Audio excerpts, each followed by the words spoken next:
Gospe in gospodje, v dvorano prihajata gospa Kristi Hodak in predsednik Republike Slovenije Borut Pahor.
Spoštovani gospod predsednik, spoštovana gospa Kristi Hodak, spoštovani gostje, gospe in gospodje, ki obeležitev državnega praznika spremljate v neposrednem prenosu na spletu.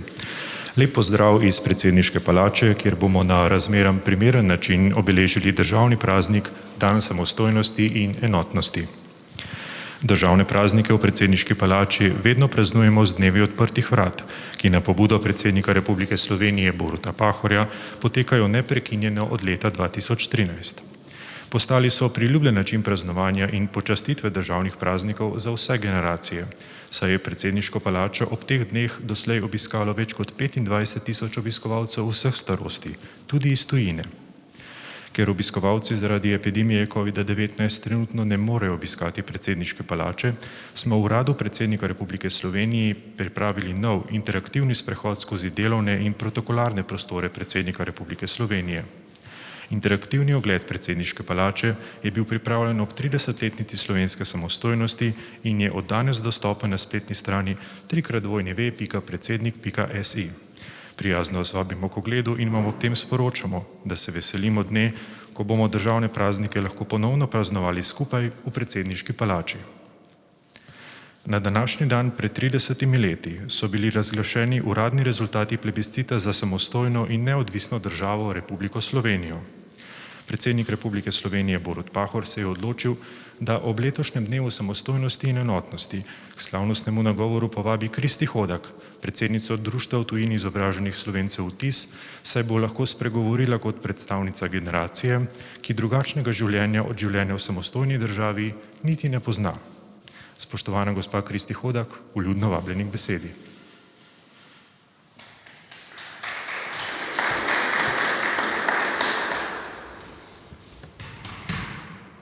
Spoštovani predsednik Republike Slovenije, gospod Borut Pahor, spoštovani Slovenci in Slovenke doma in v tujini, spoštovani državljani in državljanke Republike Slovenije. Pozdravljena Slovenija. Midve s Slovenijo sva skoraj istih let. Je del mene, dala mi je brezskrbno otroštvo in mladost. Predstavljam prvo generacijo, ki je rojena in odrasla v samostojni Sloveniji. In to mi je bilo omogočeno, ker ste se na plebiscitu složno odločili za svojo lastno identiteto, ki jo Slovenci ponosno zastopamo kjerkoli v svetu. V imenu te generacije in vseh mladih, rojenih v samostojni Sloveniji, lahko povem, da mi živimo slovensko sedanjost. In želimo prav tako kot leta 1990 skupaj složno graditi prihodnost Slovenije. Mi gledamo naprej. Verjamem, da je v teh težkih časih pandemije, polarizacije medijev in razdvojenosti družbe težko razmišljati o prihodnosti. Zato vas prav na dan samostojnosti in enotnosti vabim, da si vzamete čas da usmerite pogled naprej in premislite, kakšno prihodnost Slovenije si želimo in kako jo bomo skupaj uresničili. Danes je Slovenija zame majhna, zelena, talentirana dežela, ki skriva ogromen potencial, da prav te danosti razvija naprej ter jih naredi prepoznavne. Slovenija je majhna, izjemno smo povezani, se poznamo med seboj in si lahko zelo hitro medsebojno pomagamo. Slovenija, razdalja od Goričkega v Piran, je za 2 Kreslinova albuma dolga. Živimo lahko v mirnem okolju na vasi, a smo v resnici bližje mednarodnemu letališču kot marsikdo v svetovnih prestolnicah. Slovenija je križišče poti, ki vodijo na vse konce Evrope in sveta.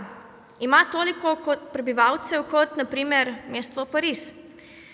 Zato lahko stvari rešujemo celostno, agilno uvajamo nove celostne modele digitalizacije, trajnostnega razvoja in novih inovativnih rešitev, ki bi bile vsem nam v korist. Velike države se s tem ne morejo pohvaliti.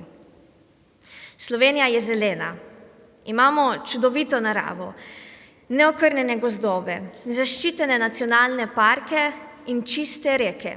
Imamo les, vodo, sonce, veter, obnovljive vire, s katerimi lahko živimo skladno v harmoniji z naravo. Po službi lahko nemudoma odkorakamo v hribe na svež zrak. Hrano lahko gojimo na vrtu za hišo ali pa potrkamo na vrata ekološke kmetije in uživamo dobro in zdravo hrano. Verjemite mi, da danes v svetu velja za privilegij to, kar je nam v Sloveniji samoumevno. Slovenija je talentirana, imamo veliko izobraženih, visoko izobraženih, veliko talentiranih in veliko delovnih ljudi v Sloveniji in v tujini. Tisti doma kot tisti v tujini proaktivno iščemo načine, da čim več doprinesemo k napredku Slovenije. Tujci se med svojimi potovanji v Slovenijo navdušujejo nad visokimi standardi naše države ter razgledanimi in gostoljubnimi ljudmi. Vse več je tistih, ki radi delijo svoja znanja, mentorirajo, sodelujejo in si medsebojno pomagajo. Potem so tu slovenska podjetja in organizacije, ki so globalno priznane in postavljajo nove mejnike mogočega v svetovnih merilih.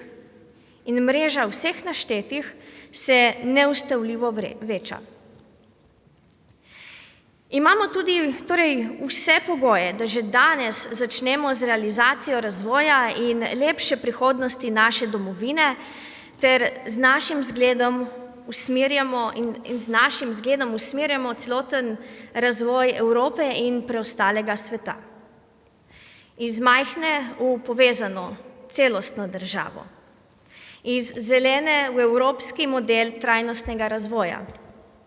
Iz talentirane v evropsko in svetovno središče za talente, ki želijo ustvarjati v spodbudnem in zelenem okolju. Poskušajte si predstavljati takšno Slovenijo, kjer ljudje ne iščejo, v čem smo si drugačni, temveč kaj imamo skupnega. Slovenijo, kjer so ljudje zadovoljni, motivirani in povezani med seboj, v Sloveniji in v tujini, kjer sodelujejo, si pomagajo in spodbujajo drug drugega ter skupno gradijo prihodnost Slovenije. Slovenijo, v katero prihajajo tuji novinarji in svetovno znani vodje, da se učijo o uspešnem modelu trajnostnega razvoja, kjer uporabljajo inovativne, v ljudi usmerjene storitve in izdelke najvišje kakovosti in ekoloških standardov. Predstavljate si Slovenijo, ki je postala središče za mlade talente s svojim spodbudnim okoljem, kakovostnim načinom življenja in gostoljubno kulturo. Slovenijo, ki je prepoznala in razvojno usmerila energijo, ideje in znanja mladih, ter jih aktivno vključila v sooblikovanje vizije. Ko sem odšla študirati v tujino, nam je že prvi dan rektor univerze povedal: vi ste generacija, ki bo spremenila svet na boljše. Takrat sploh nisem verjela, da je to resnica in da je to mogoče.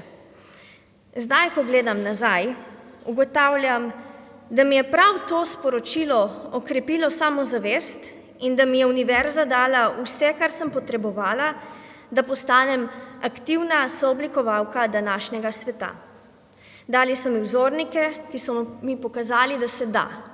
Dali so mi mentorje, ki so mi pomagali prepoznati moje prednosti ter me usmerjali na moji profesionalni poti. In prav to potrebuje tudi moja sovrstnica Slovenija. Mentorje, vzornike in vodje, ki jo bojo navdihovali, spodbujali in usmerjali, da izkoristi ves svoj potencial. Danes nagovarjam medije, da to črno leto 2020 pustijo za seboj in v letu 2021 postavijo v ospredje objavljanje pozitivnih zgodb, zgodb o uspehih. Da Sloveniji ponudijo pozitivne vzornike, da nam vsem dajo spodbudo, da se v Sloveniji da. Da smo Slovenci pomembni akterji in sooblikovalci ne samo uspeha naše države, temveč tudi celega sveta. Nagovarjam izkušene, naj delijo svoja znanja, naj mentorirajo mlade, jih usmerjajo in spodbujajo, da postanejo boljši kot svoji mentori in so nanje ponosni. Namreč mentor doseže svoj namen in uspeh takrat, ko se lahko začne učiti od svojega vajenca. Nagovarjam tiste, ki imate moč, da jo uporabite za dobrobit, za izpolnitev vizije Slovenije, ter ponudite prostor in spodbudo mladim, da bomo lahko prekosili samega sebe. Mladi, mi pa ne smemo pozabiti, da je vodja lahko vsak izmed nas. Svoje vodstvo lahko pokažemo že samo s svojim dobrim zgledom. Če bo vsak izmed nas vzor za našo Slovenijo, se bo tudi sama začela spreminjati. Želim vam srečno novo leto, naj bo polno optimizma, sodelovanja in sočutja. Najlepša hvala.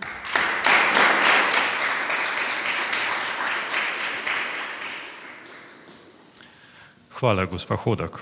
Naj v izteku tega posebnega leta spregovori tudi glasba.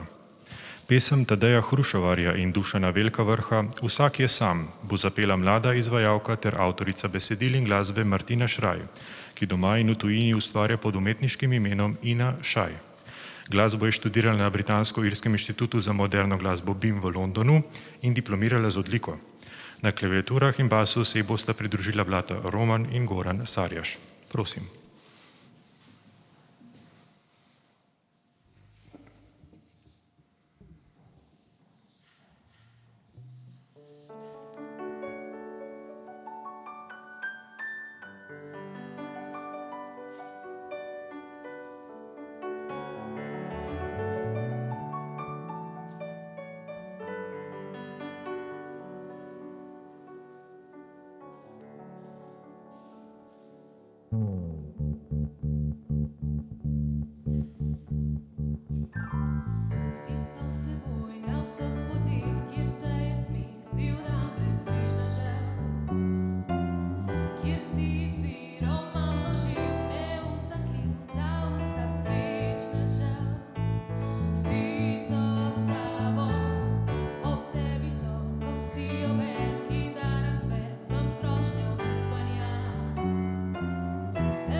pajčevina stone vonj. Duša je ptič brez kril, to življenje se dotakne dna.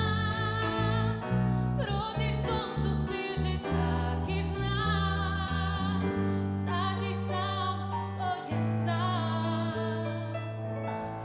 Hej,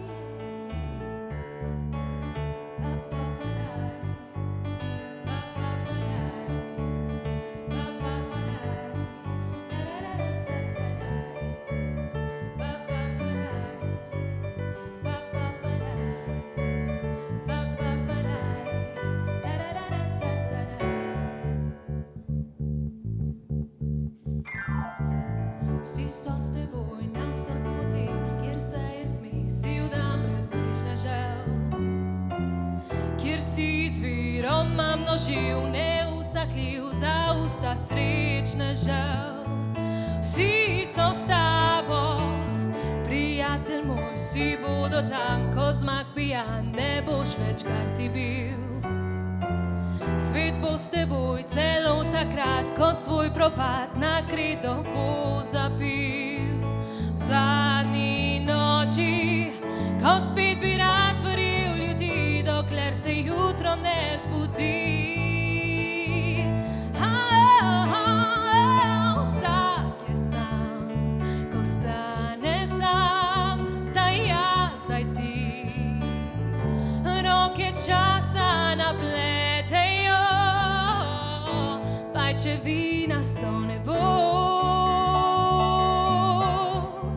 Duša je ptič brez kril, to življenje se dotakne dna. Proti soncu seže taki znak, stati sam, ko je sam.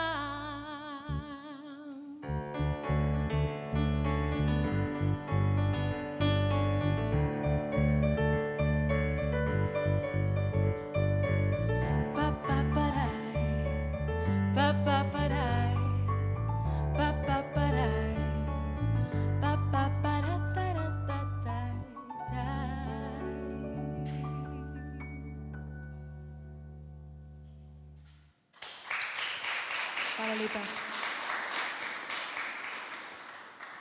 Najlepša hvala.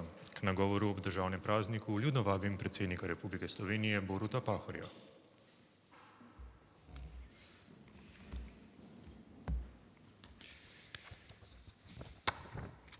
Drage Slovenke in Slovenci, doma in povsod po svetu, spoštovane državljanke in državljani. Sprejmite, prosim, tukaj iz velike oziroma kristalne dvorane predsedniške palače moje najbolj prisrčne čestitke ob današnjem državnem prazniku, dnevu samostojnosti in enotnosti, z najboljšimi željami za našo zdravo, lepo in uspešno prihodnost. Rad bi se zahvalil gospe Kristi Hodak. Imeli ste zelo ganljiv govor, poln upanja in optimizma.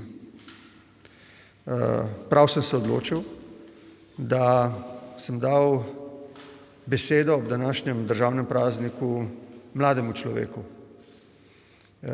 Tudi zato, ker sem zlasti jeseni in v zadnjem decembrskem mesecu dobil veliko elektronskih in klasičnih pisem mladih ljudi, ki so mi dali vedeti, da ta optimizem, to upanje obstaja, da pa obstaja tudi neka grenkoba in da želijo biti bolj slišani, kot so.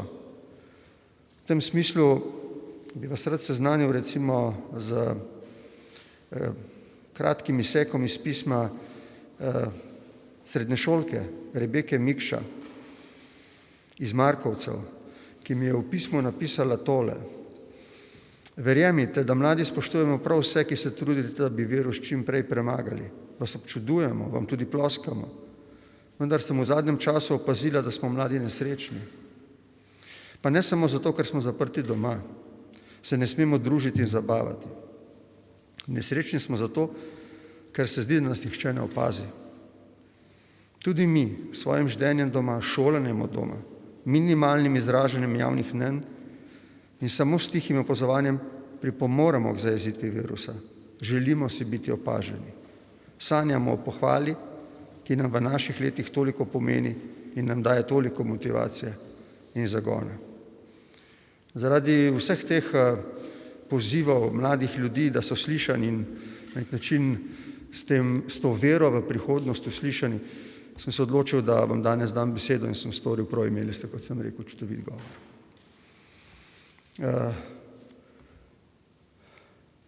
V tem smislu bom tudi prilagodil mojega. Rekel bom naslednje. Če sem prav razumel sporočilo, poziv vašega govora, je šlo v smer spodbude slovenski politiki, med drugim, seveda vsej družbi, ampak slovenski politiki, voditeljem, da naj tudi zdaj, ob 30. obletnici plebiscita in v teh zelo zahtevnih časih, najdejo neko notranjo moč, spričo katere bodo sevali ta optimizem in upanje, nas povezovali in uspešno vodili skozi te tvegane čase. To je dobra, sjajna iztočnica za to, da potegnemo neko temeljno paralelo med dogodki izpred 30 let in temi danes. Ko je Bučar, predsednik tedanje skupščine, razglasil rezultate na današnji dan pred 30 leti in ugotovil, da je na osnovi rezultatov plebiscita Republika Slovenija samostojna in neodvisna država, si nihče ni mogel misliti, kaj se bo zgodilo potem. Kot tudi ne, si tega ni mogel misliti na začetku tistega leta 1990. Na začetku leta 1990 se je šele ustanavljala koalicija Demos in slovenska delegacija Zveze komunistov se je vračala iz Beograda. Takrat je bilo zelo težko napovedati, kaj se bo zgodilo v tistem prelomnem letu, kaj šele, da se bo končalo tako imenitno z razglasitvijo tako čudovitih rezultatov plebiscita. Ampak tudi, ko so bili rezultati plebiscita razglašeni, ni bilo mogoče napovedati, kaj se bo zgodilo v naslednjem letu, ko smo dobili državo, jo vojaško ubranili in koncem leta 1991 dobili prvo mednarodno priznanje. Kaj je bilo tisto, kar je v tistih zelo političnega in družbenega vrenja polnih časih dajalo neko moč, o kateri govoriva, nek smisel slovenskemu ljudstvu, da je šlo skozi te težke čase.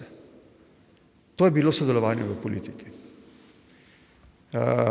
Seveda je bilo v letih 1990 in 1991 veliko prepirov, veliko kreganj, veliko vsega, kar sodi v demokratično politično kulturo. Razlike so bile očitne, dostikrat niso bile premostljive. Vendar pa je slovenska politika v najbolj usodnem trenutku leta 1990 spoznala, da lahko vodi slovenski narod odgovorno naprej samo, če poskuša te razlike minimizirati, če zgradi čez njih most in sodeluje. To je tudi storila, ko je 6. decembra 1990 podpisala sporazum o skupnem nastopu na plebiscitu.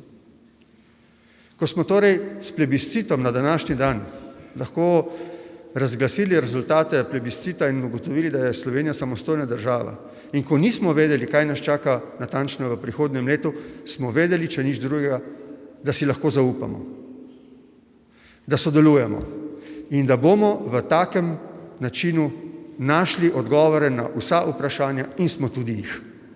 Tako je bilo leta 1990 in 1991. Odločitev, da ob vseh razlikah in razhajanjih dosežemo sporazum, ki nas je osredotočil na ustanovitev lastne države in smo jo s skupnimi močmi tudi dosegli, je omogočila, da danes 30 let kasneje vi, gospa Hodak, govorite tukaj v predsedniški palači in naslovite domovino in svet. Ali imamo v teh razmerah iz tega neko izkušnjo, ki nam je vodilo za naše ravnanje? Seveda. Končuje se leto, ki je bilo za marsikoga zelo grenko. Bilo je težko, zahtevno leto.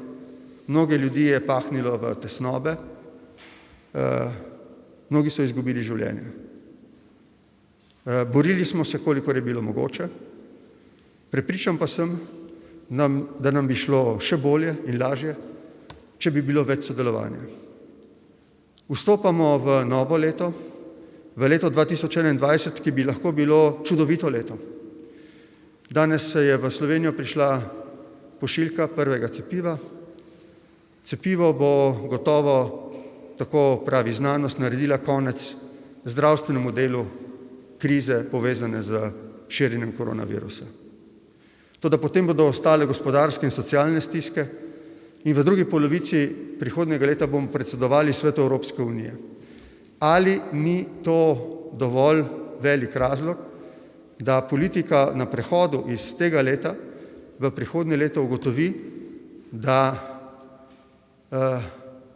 jo ljudje potrebujejo enotnejšo, tako, ki je sposobna sodelovati, ob vseh razlikah, ki vladajo med nami. Jaz mislim, da se to spoznanje počasi, a vztrajno prebije naprej.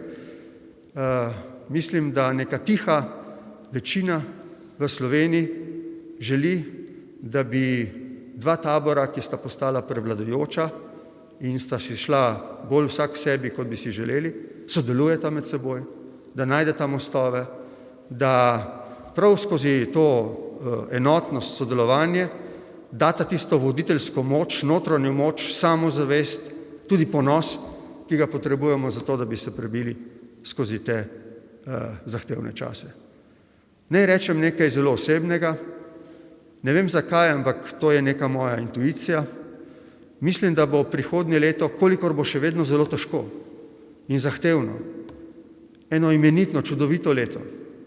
Kolikor se bomo leta 2020 spominjali po marsičem grenkem, tako mislim, da se bomo leta 2021 spominjali po marsičem lepem.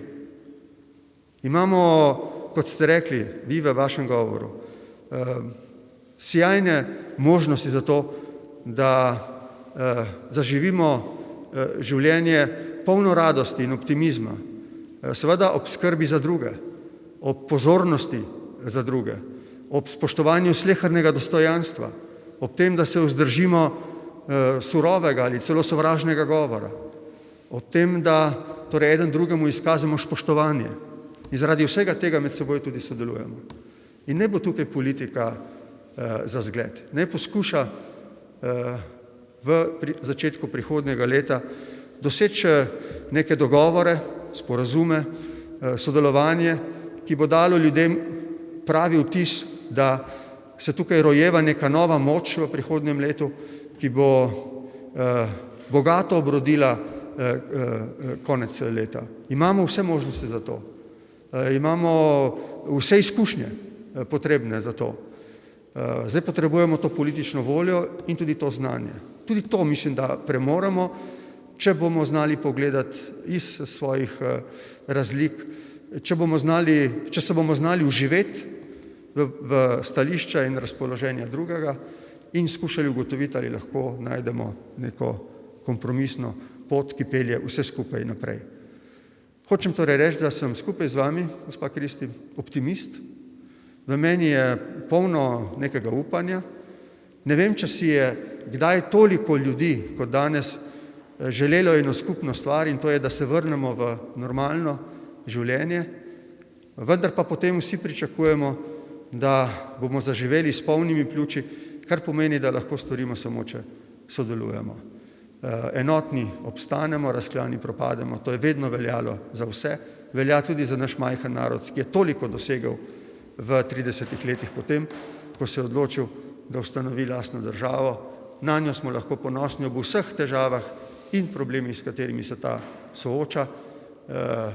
Bodimo torej danes na dan samostojnosti in enotnosti, na dan, ko se spominjamo 30. obletnice razglasitve rezultatov plebiscita, tudi nekoliko vzneseni, ob vseh skrbeh in problemih, ki jih imamo in prav zaradi njih, verujoč v to, da ta sposobnost politike, ki jo je premogla Slovenija pred 30 leti, moč sodelovanja in povezovanja, obstaja tudi danes, samo treba ji odpreti prostor, ji dati priložnost in ta bo pokazala rezultate, ki bodo prihodnje leto, konec leta zavidanja vredni. V upanju, da bomo temu priča, voščim vsem vam, posebej tistimi, ki ste tukaj z menoj, veliko lepega in dobrega, naši državi pa želim vse dobro njenim ljudem, pa da ne zgubijo upanja, da niso malodušni, ampak da se skupaj borimo do zmage naprej.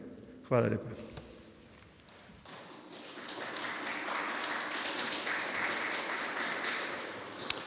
Najlepša hvala, gospod predsednik. Slovesnost je s tem zaključena. Hvala vsem, ki ste jo spremljali v neposrednem prenosu. Želimo vam prijeten dan.